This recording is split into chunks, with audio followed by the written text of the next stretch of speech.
د دې نه پس چې کوم دنو که ستاسو خوښه وي کیسر خاکي صاحب ته وبللو خو دا چې د کیسر خاکي صاحب نه مخکې تاسو ته وبللو یاره چې مونږ خو مینوال ډېر اوري او زمونږ خو ورته 3 ورځې یو که نه نو زه وایم بیا دغه ملګري مخکې کوو او چې مونږ ته ټایم میلاوېږي چې د دوی نه ډېر څه واورو بلکل جي همداسې کیسر خاکي صاحب د اجمل منصور ادبي کلتوري ثقافتي غورځنګ سابق صدر دی د هغوی له موږ په دې مشاعره کې سره ډېره مننه سید دل بھائی ستاسو د پوره ټیم د دومره خوندور پروګرام چې تاسو راجوړ کړو موږ هم پکې مېلمانه کړو د غزل څو شعرونه وروسته وایو په اول داسې دا ووایم د فیاض الله فیضي صاحب کتاب چې کوم دی مضمونونه په ټولګي کې او هغوی هم په خپلو خبرو کې ګیله هم وکړه پښتانونه زمونږ هم لګیالو اورو ګورو چې پښتانه وایي کتاب نه اخلي د دې څه وجه کېدی شي خاکي صاحب وجه چې د دې اصل وجه دا ده چې کوم د اوسنی کوم دور دی د انګلیش دی یا د داسې ژبو دی چې انټرنیشنل ژبې دي بس هر سړی هغې پسې شوی دی که کمپیوټر دی نو هغې کې هم انګلیش دی اوس خو زه اوس ورو ورو ماشاءالله پښتو ورته شوي دي بل زمونږ د وخت سر نه بنیاد داسې ایښی شوی دی چې د پښتو نه مونږ لرې ساتلي شوي نو لومبۍ تاسو وګورئ ښه تعلیم یافته سړی دی ته وایي دا بایي د پښتو دا خط وله ورکړه ته وایي دا وایي ما د پښتو نه وایي زه خو پړاولی نه شي لوستی نه شي نو مونږ د وخت سره د پښتو نه د پښتو ژبې د لیک لوست نه مونږ وروسته پاتې شوي او بیا په دې کې غټه خبره دا ده دا به زه وکړم خامخا چې اپشن مونږ سره دې کې ایښی شوی دی اختیاري لازمي نو بس هر سړی به هغه ټایم پښتو نه به بلا جوړه کړې پښتو بلا کړه د دوی هم یو ټولنه ده کابل شیر پښتو ادبي جرګه د دې ټولنه داسې زما په خیال خو ځینې نسلونه کې تقریبا یو نیم درجن د پاسه ادبي جرګې دي په هغې کې شاعران ملګري شته د داسې خو زه به خاکي صاحب د هغې غټه وجه دا ده صادق صاحب چې یو خو شاعر زه دا نه وایم چې فیضي صاحب څوک نه پېژني خاکي صاحب څوک نه پېژني صاحب جان مانیروال څوک نه پېژني پېژني خو زموږ د په سوشل میډیا باندې یا په نورو میډیا باندې دومره ملګري ځان ایډورټایز کړي چې د هغوی کتاب راتلو سره چې کوم نه هغه بیا په مارکېټ کې نوي لکه تاسو زه اوس ته فیضي صاحب د غزل وایم تاسو نه ګورئ هسې نمونې دپاره چې دومره ښکلې شاعري ستا مینه مې قسم دی اندامونه سوځوي زړګی راله د خلکو پیغورونه سوځوي او سینګار یې کړلو ځان خمارې سترګې یې کړې تورې سینګار یې کړلو ځان خمارې سترګې یې کړې تورې ناترسه په خپل حسن پردي زړونه سوځوي او ستم کوه په ما خو راته سترې سپورې مه کړه ستم کوه په ما خو راته سترې سپورې مه کړه ما ستا د خولې رټلي جوابونه او ښکلی غزل دی ښه شاعري ده نو دې ښه شاعرۍ د کتو دپاره چې پکار ده چې موږ ځان ایډورټایز چې بیا زموږ لکه تاسو په سوشل میډیا باندې یو څو کسان داسې شته چې د هغوی کتابونه راشي مخې سره بیا په مارکېټ کې او دغه وجه هم کېدی شي چې د انټرنېټ او د پښتو نه موږ لرې ساتلي یو په کتابونو کې موږ د پښتو نه ښودلی شوي دغه وجه هم کېدی شي تر دې پورې موږ اوس هم چې کوم دی نو دې دپاره هڅه کوو او اخري موږ سره دا پاتې ده چې 151 شیټ دی زما خیال دی د دې چې خیبر پښتونخوا کوم صوبایي حکومت دی هغه یې پښتو لازمي کولی شي د دې د لازمي کولو لپاره هغه یې هڅه کولی شي خو څوک دي ما وویل رقیب الله خان صاحب ته مې وویل داسې سپیکر صاحب ته مې وویل شهرام خان سره عبدالکریم خان سره زما خصوصي په دې خبره شوې که نه نو بس بیا مونږ دا راپاسو دا ملګري او د دې لپاره به جدوجهد کوو نو ولې به دا مخکې ځي او دومره هم کمزوري نه یو په پښتو کې چې لکه مونږ نه وروسته پاتې شوي دا انقلاب دی دا را روان دی تاسو وګورئ انشاءالله الرحمن چې پښتو به ډېره مخکې ځي او دا به مونږ مخکې بوځو انشاءالله مونږ خپله سید عادل بھائی په دې 21 فروری باندې په 21 فروری باندې د مورنو ژبو عالمي ورځ لمانځل کېږي په دغه مناسبت سره یو پروګرام ما واغسته چې دا به زه ارینج کوم د دې ټول انتظام به کوم هغې له یو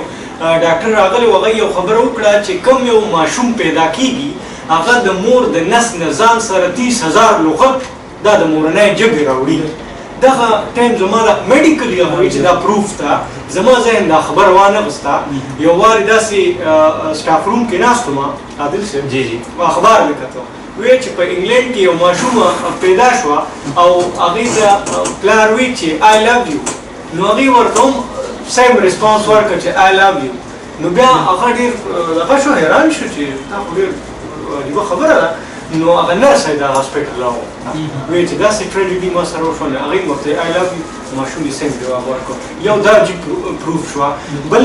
مونږ چې د ماشومانو سره یو ټریجډي کوو یو ډاکټر صاحب پکې دا خبر وکړه چې زما نوسای منکره راغلې وه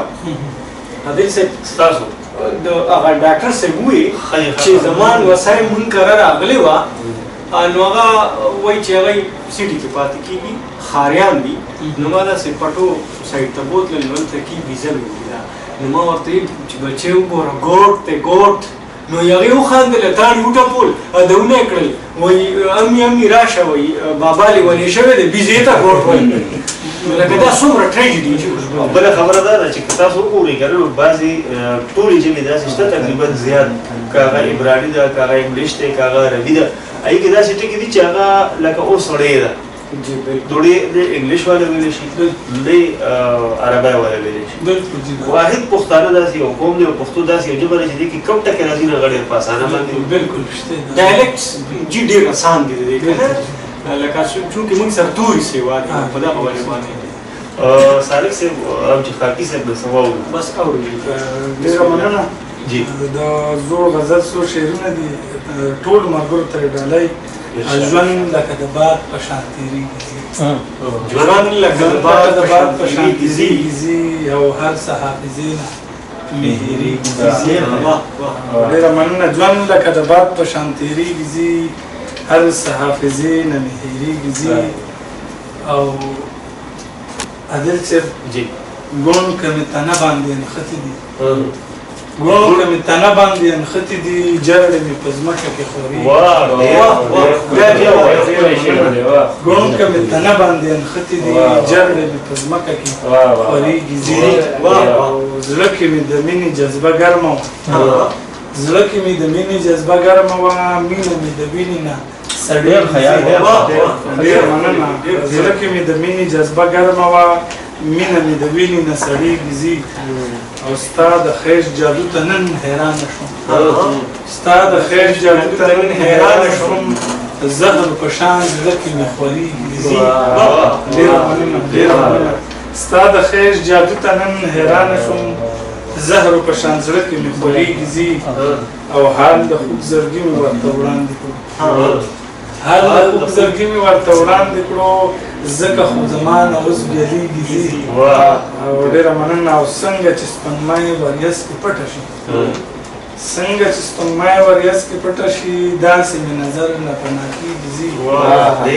ډېره مننه او ستا خاکي اوس دې حال ته راغلی دی ستا خاکي اوس دې حال ته راغلی دی ځان سره په لاره تل ګورېږي ډېره شکریه ډېر زبردست نظم خو به لږ یو څو شعرونه وایم د تازه غزل چې سمې لا نه دي سمې وپېژنه سمې لا نه دي سمې وپېژندل زما یارانو